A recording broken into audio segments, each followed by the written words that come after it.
Assalamualaikum warahmatullahi wabarakatuh. Kami dari kelompok 6 yang beranggotakan 1 Wasiati Rafi'ah, 2 Ahsana Amalia, 3 Rizka Retno, dan yang keempat Zeni Laila.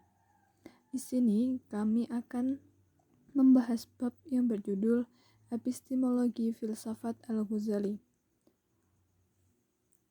Baik, yang pertama mengenai tentang biografi Al-Ghazali.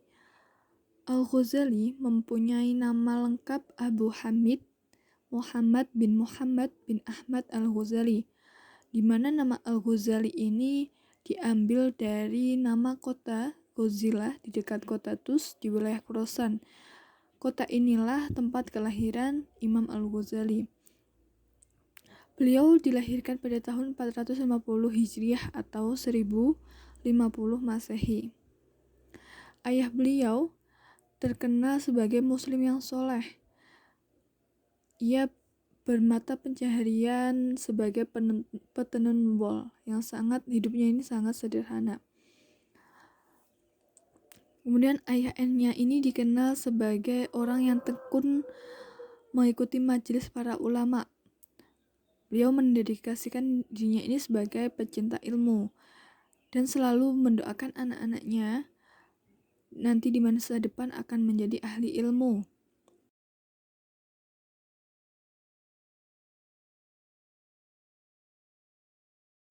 Dan doa tersebut telah dikabulkan oleh Allah sehingga sekarang Al-Ghazali dikenal sebagai ahli ilmu yang luar biasa dalam dunia pendidikan Islam maupun ilmu-ilmu lainnya. Setelah itu ayah beliau ini wafat pada saat Al-Ghazali ini masih kecil, sehingga Al-Ghazali dan adiknya dititipkan kepada seorang temannya, teman ayahnya. Teman ayahnya ini adalah seorang sufi yang hidupnya sangat-sangat sederhana. Jadi dari sinilah Al-Ghazali mulai belajar tentang apa itu arti sufi, tentang kehidupan kesederhanaan. Karena dititipkan kepada teman ayahnya yang seorang sufi, jadi Al-Ghazali ini sudah belajar kesederhanaan dan belajar sufi ini sudah dari masa kecilnya. Kemudian karena sejak kecil sudah belajar sederhana, kemudian pada masa ayahnya masih hidup juga dikenalkan dengan ilmu-ilmu, diajak menuntut ilmu. Jadi ini tertanamkan dalam jiwa Al-Ghazali kecil, jiwa-jiwa senang untuk menuntut ilmu. Jadi sejak masa kanak-kanak ini ia telah belajar dengan sejumlah guru. Di antara guru-guru beliau itu adalah Ahmad ibn Muhammad Ar-Raziqani. Pada masa kanak-kanak kan saat beliau menginjak usia remaja, beliau ini kemudian belajar di Nishapur. Ini adalah di wilayah Khorasan, yang pada saat itu Khorasan ini menjadi pusatnya ilmu pengetahuan.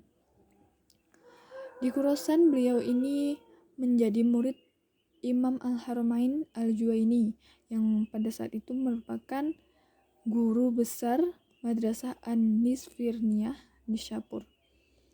Pada beliau, Al-Ghazali belajar tentang ilmu teologi, hukum Islam, filsafat, logika dan sufisme, dan juga ilmu-ilmu alam. Karena berdasarkan kecerdasan beliau, kegigihan beliau dalam ilmu, kemudian gurunya ini Al-Juwaini memberikan gelar Bahrul Muqriq, yang berarti laut yang menenggelamkan. Setelah Imam Al-Juwaini meninggal dunia pada tahun 478 Hijriah atau 1085 Masehi, kemudian Al-Ghazali berkunjung kepada An-Nizam Al-Mar di kota Muaskar. Kemudian pada saat itu ia mendapatkan penghormatan dan penghargaan yang besar karena keluasan ilmu dan kegigihannya dalam bidang ilmunya. Sehingga pada saat itu ia tinggal di Baghdad yang kemudian nanti diangkat menjadi guru besar di sebuah nisfimiyah. Setelah memiliki pangkat dan jabatan sebagai guru besar, tidak membuat Al-Ghazali ini surut dalam menuntut ilmu. Karena beliau memiliki sikap yang skeptis terhadap kebenaran, yang dicapai beliau melalui indera dan akal. Berangkat dari itu, Al-Ghazali ini yakin adanya kebenaran mutlak yang bersumber dari nurani. Upaya yang dilakukan untuk menuntut dan mencapai kehausan yang berasal dari nurani ini atau al-zauq dilakukan melalui tahapan zuhud sebagai makom tasawuf. Karena hal tersebutlah Al-Ghazali memutuskan untuk melepas pangkat dan jabatan beliau. Selanjutnya adalah karya-karya Al-Ghazali. Karya Al-Ghazali diperkirakan mencapai 300 buah, namun di sini hanya sebagian yang dapat disebutkan. Di antaranya adalah yang pertama, Maqasid al-Falsafah atau tujuan-tujuan para filsuf, sebagai karyanya yang pertama dan berisi masalah-masalah filsafat. Lalu yang kedua, Tahafut al-Falasifah, kekacauan pikiran para filsuf. Buku ini dikarang sewaktu beliau berada di Baghdad tatkala jiwanya dilanda keraguan-raguan. Dalam buku ini, Al-Ghazali mengecam filsafat dan para filsuf dengan keras. Lalu yang selanjutnya, Mi'yar al-Ilm atau kriteria ilmu-ilmu. Yang selanjutnya adalah Ihya Ulumuddin, menghidupkan kembali ilmu-ilmu agama. Buku ini merupakan karyanya yang terbesar yang dikarangnya selama beberapa tahun dalam keadaan berpindah-pindah antara Damaskus, Yerusalem, Hijaz, dan Tus, yang berisi paduan antara fikih, tasawuf, dan filsafat. Lalu yang selanjutnya Al-Munqidh min al-Dalal atau penyelamat dari kesesatan. Buku ini merupakan sejarah perkembangan alam pikiran Al-Ghazali sendiri, merefleksikan sikapnya terhadap beberapa macam ilmu, serta jalan mencapai Tuhan. Yang selanjutnya Al-Ma'arif Al-Aqliyah, pengetahuan yang rasional. Selanjutnya Mishkat Al-Anwar, lampu yang bersinar banyak. Buku ini berisi pembahasan tentang akhlak dan tasawuf. Yang selanjutnya Minhaj al-Abidin, jalan mengabdikan diri kepada Tuhan. Selanjutnya Al-Iqtisad fi al-I'tiqad, moderasi dalam akidah. Selanjutnya Ayyuha al-Walad, Al-Mustasfa, Iljam al-Awam an Ilm al-Kalam, Mizan al-Amal, Mahak al-Nazar. Baik teman-teman, selanjutnya di sini saya akan menjelaskan tentang pemikiran dari Al-Ghazali mengenai filsafat. Baik, berikut ini merupakan pandangan Al-Ghazali terhadap filsafat. Jadi Imam Al-Ghazali ini tidak selalu sependapat dengan para filosof. Dalam kitab Al-Munqidh min al-Dolal, karangan beliau, Al-Ghazali memberikan klasifikasi filosof sekaligus memberikan penilaian vonis kekafiran kepada mereka. Yang pertama yakni pengikut ateisme atau al-Dohriyun. Kelompok ini merupakan golongan filosof yang mengingkari Tuhan yang mengatur alam ini dan menentang keberadaannya. Mereka mempunyai dugaan kuat bahwa alam telah ada dengan sendirinya tanpa campur tangan Tuhan. Menurut Al-Ghazali, mereka itu orang-orang yang tidak mengenal Tuhan. Kemudian yang kedua yakni pengikut faham naturalisme atau al-Tabi'iyun.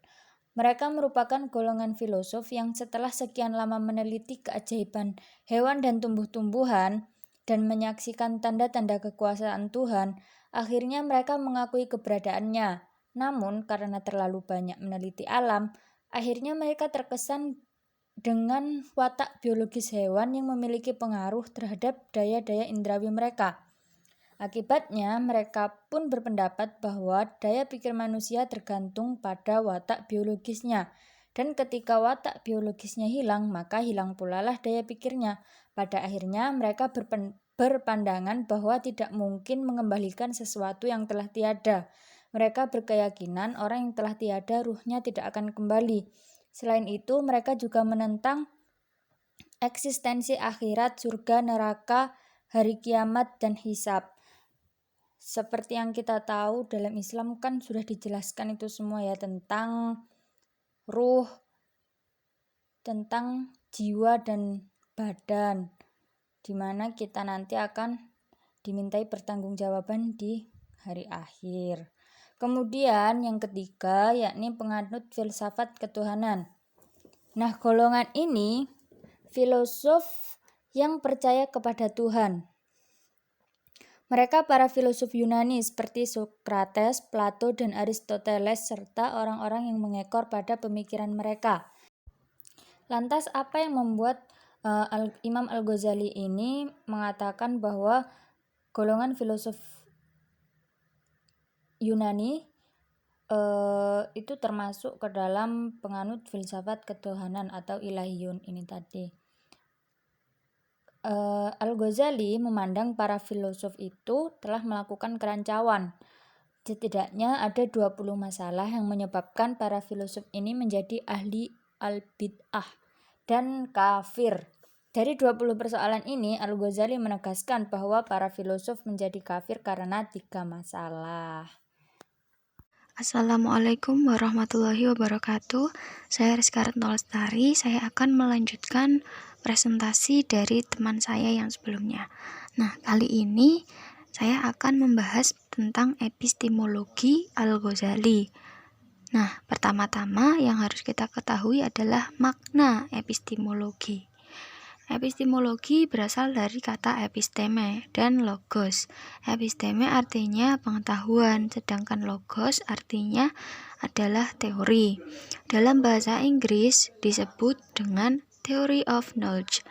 Dalam bahasa Indonesia diterjemahkan dengan filsafat ilmu pengetahuan, yang merupakan salah satu cabang dari filsafat. Epistemologi mempelajari seluk-beluk ilmu pengetahuan, yaitu mencari hakikat ilmu pengetahuan, sumber-sumber ilmu pengetahuan, masalah kebenaran, dan bagaimana hubungan ilmu pengetahuan dengan moral atau etik. Dalam pemikiran Islam sebelumnya, belum ditemukan bentuk konkret epistemologi yang bersifat Islami. Artinya belum ada paradigma epistemologi Islam. Terjadinya perdebatan filosofis sekitar pengetahuan manusia menduduki pusat permasalahan di dalam filsafat, terutama filsafat modern. Yang kedua, mengenai konsep epistemologi Al-Ghazali. Kenyataan tersebut menunjukkan bahwa Al-Ghazali sebagai salah seorang filsuf dunia masih mempersalahkan ilmu pengetahuan seperti filsuf-filsuf lainnya. Tetapi bila kita simak pikiran-pikiran Al-Ghazali yang berceceran dalam berbagai tulisannya, jelas Al-Ghazali memiliki konsep tentang epistemologi. Dalam memahami ilmu, Al-Ghazali mendasarkan pemikirannya pada ajaran-ajaran agama Islam. Oleh karena itu, sebagian ahli menyatakan bahwa epistemologi Al-Ghazali adalah epistemologi Islam. Nah, merujuk pada pendapat ini, pemikiran epistemologi Al-Ghazali berlandaskan ajaran Islam. Dengan demikian, epistemologinya bersifat Islami, bahkan bersifat Qur'ani. Berkenaan dengan landasan tersebut, tidak berarti Al-Ghazali mengabaikan sumber-sumber ilmu pengetahuan lainnya. Al-Ghazali tetap mengakui eksistensi akal, indera, dan intuisi. Hal ini dibicarakan pada bagian lain tulisan. Al-Ghazali membagi ilmu pengetahuan ke dalam 2 jenis, yaitu ilmu mukasyafah dan ilmu muamalah. Ilmu pengetahuan mukasyafah adalah ilmu pengetahuan yang diperoleh lewat ungkapan langsung, sedangkan ilmu pengetahuan muamalah ialah ilmu pengetahuan yang menyangkut hal-hal yang dapat ditulis secara sistematis dan berhubungan dengan kata-kata, yakni hal-hal yang dapat diterima dan dipelajari dari orang-orang lain. Pengetahuan untuk berhubungan ini disebut muamalah. Yang ketiga, sumber ilmu pengetahuan. Seperti yang telah disebutkan, Al-Ghazali tetap mengakui eksistensi akal dan indera serta intuisi. Menyangkut akal, Al-Ghazali mengklasifikasikan ke dalam 4 pengertian. 1. Sebutan yang memisahkan manusia dengan seluruh hewan. 2. Ilmu yang lahir atau muncul pada saat anak-anak mencapai akil balik, sehingga bisa mengenal perbedaan yang boleh dilakukan dan yang tak boleh dilakukan. 3. Ilmu-ilmu yang didapat dari pengalaman, sehingga khalayak sering menyebut orang-orang yang banyak makan asam garam sebagai orang berakal. Yang 4. Kekuatan menghentikan dorongan naluriah untuk menerawang jauh ke angkasa, mengekang dan menundukkan syahwat yang selalu mengeluh-elukan kenikmatan sementara. Nah, bagaimana penghargaan Al-Ghazali terhadap akal dalam ilmu pengetahuan yang bersifat tidak sempurna ini, kecuali dalam hal pengamatan indrawi dan kebenaran akali? Saya harus mengemukakan terlebih dulu supaya saya mendapatkan kepastian tentang hal tersebut. Nah, di samping akal sebagai sumber ilmu pengetahuan, indra sebagaimana halnya kecerdasan akal. Indra adalah merupakan satu tingkat dari perkembangan manusia di mana ia diperlengkap dengan mata untuk melihat berbagai macam bentuk sesuai dengan makul dan berada di samping akal pengetahuan. Manusia mengetahui dirinya sendiri melalui persepsi atau indra. Setiap persepsi dari yang terpersepsi membuat manusia mengenal suatu alam tertentu dengan suatu ekstensi tertentu. Indra pertama yang diciptakan dalam diri manusia adalah indra peraba untuk mengenal kenyataan dan mengetahui keadaan-keadaan tertentu seperti panas, dingin, lembab, kering, kehausan, dan kekerasan. Jadi di sini sumber ilmu pengetahuan yang digunakan oleh Al-Ghazali adalah akal dan indra. Yang keempat adalah klasifikasi kebenaran. Dalam pembahasan mengenai epistemologi Al-Ghazali, ternyata dalam melihat suatu kebenaran, Al-Ghazali memiliki pendapat tersendiri. Hal ini terkuak dari pendapatnya mengenai kelompok-kelompok manusia sebagai pencari kebenaran. Masing-masing kelompok memiliki karakteristik tersendiri menyangkut kriteria kebenaran. Keempat kelompok pencari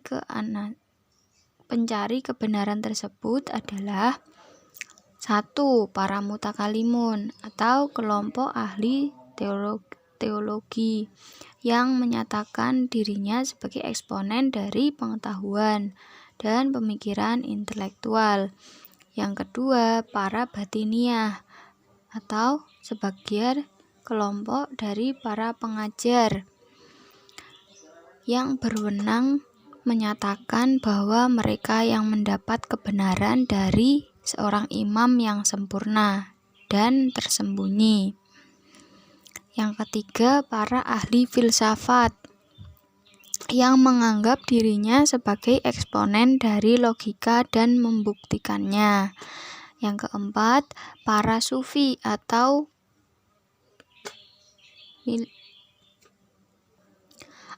mistikus yang menyatakan bahwa hanya merekalah yang mencapai tingkat hadir dengan Allah dan hanya merekalah yang memiliki penglihatan serta pengertian secara batiniah. Hal ini terkuak dari pendapatnya mengenai kelompok-kelompok manusia sebagai pencari kebenaran. Masing-masing kelompok memiliki karakteristik tersendiri menyangkut kriteria kebenaran. Keempat kelompok pencari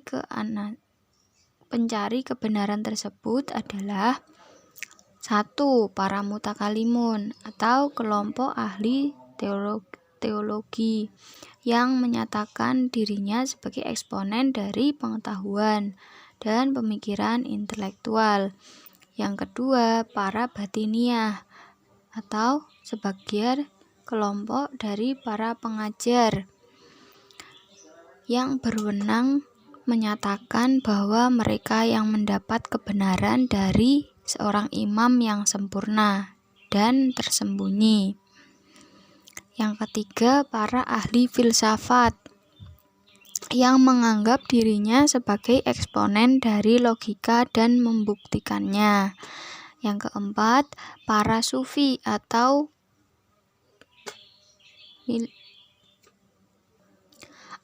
mistikus yang menyatakan bahwa hanya merekalah yang mencapai tingkat hadir dengan Allah dan hanya merekalah yang memiliki penglihatan serta pengertian secara batiniah. Keempat kelompok masing-masing memiliki cara tersendiri untuk memperoleh kebenaran. Kelompok pertama menggunakan cara debat.